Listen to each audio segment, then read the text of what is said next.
Hey everyone, this is Dave Spanenberg from One More Dig. I decided to head out into the woods and see if I could dig some holes today. It looks like, as I expected, there's a lot of places in here in the woods that I am able to dig. So yeah, I'm gonna record a couple of digs for you and we'll put it up on YouTube. I hope you like them, and I'll get back to you soon. All right, I got a target here. Solid and repeatable. Pretty loud. And it's right on the midline on the Equinox. I can't remember what the midline's called, but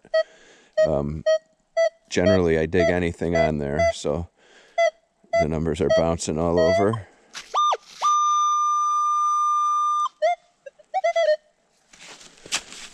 So let's see what we got. Like I said, digging's easy as far as getting the shovel in the ground,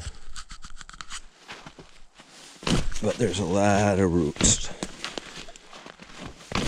as you all can imagine.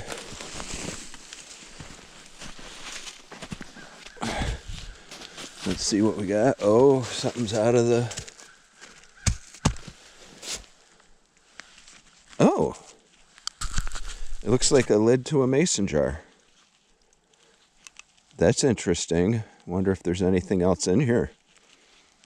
I mean, what would you put in a mason jar out in the middle of the woods if you were a homesteader?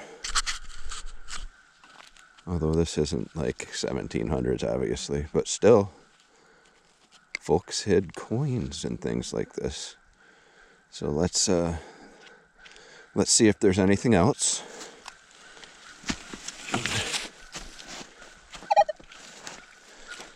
Get my shovel out of the way.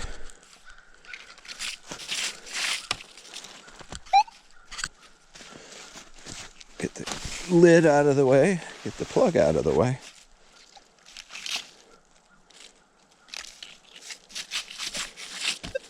Well, that actually supports my theory that there was something back here in these woods. I actually found a big hinge that was forged that had, what do you call it?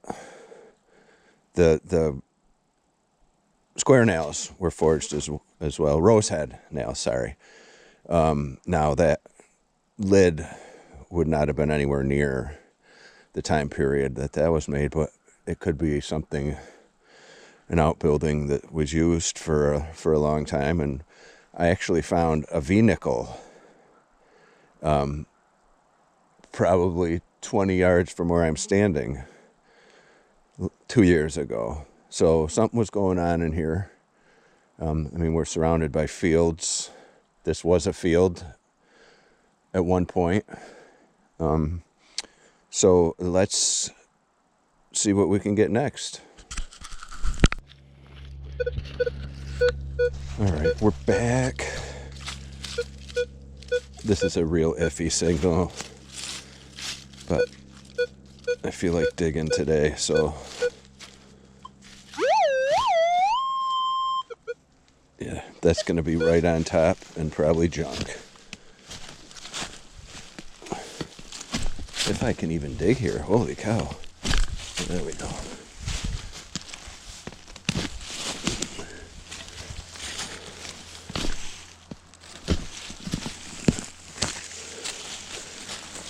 Branches are hitting me in the head.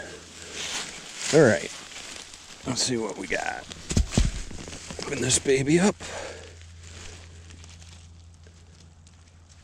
It rang real low. Sometimes I think it was an 18. Sometimes that's iron, but sometimes it's not. It was right on the line, the center line, that I need to remember what it's called. All right, you hear that? It's not very deep.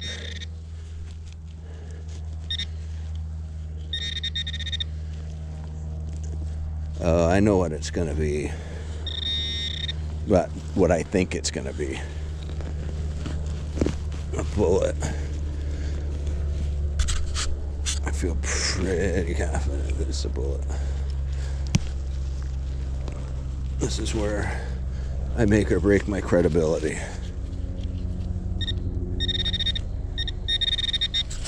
All right.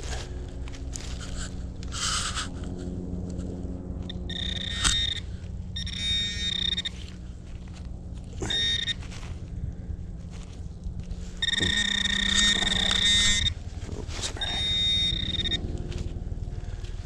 Bottle cap. I don't know if you can see that. It's without maybe a glare or something, but from the back of the camera it looks like you can. But yeah, the dreaded bottle caps. But I knew that it wasn't going to be good, so, or I knew it likely wouldn't be good. So, all right, on to the next. All right. Hey everyone, I thought I'd give you a quick look at the mason jar lid that I found. I found it back in the woods on one of my permissions where I hunt hay fields. And there was, I think I mentioned while I was digging, there definitely was some sort of structure back there. I found that hand-forged hinge, probably a foot long, the kind that you would see on a shed door, or maybe not as robust or robust enough for a barn door, and it had a couple rose head nails still in it, and then underneath it, when I dug, I found a couple. So this is pretty interesting. This lid was produced either sometime between 1890 and 1900, and it's made of zinc.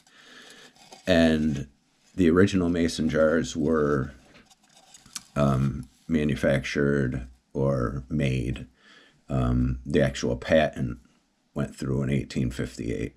So they've been making these for a lot longer than I actually knew, and we still use them today. Almost exactly the same style, and it's very similar lids. And so one of the things that's stood the test of time for 150 years anyway. So thanks for coming along. Always make one more dig.